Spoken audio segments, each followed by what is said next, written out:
কত টাকা পাইছে?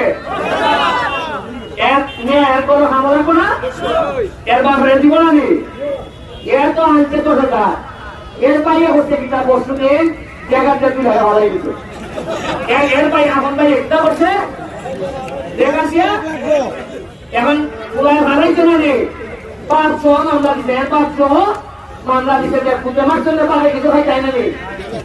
আচ্ছা দাঁড়ো এখন তানাত কেছে গিয়া এফআইআর হইছে, এর বলে চার্জশিট হইব, এর বলে আদালতে যাইব, আমার মতো উকিলের পাইলে দেখি কত নিব?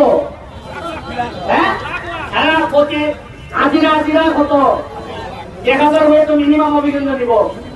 এরপরে থানার মধ্যে বাইরে কিছু দাওয়াল আছে, এনার 5 কেজি কইব ওই ওসি সাহেবের সাথে আমার যোগাযোগ আছে, আপনার চার্জশিটটা আমি বাতলা বলে দিব, টাকা আপনি 50,000 টাকা 5 লাখের চার্জশিট কিতা হয় আমার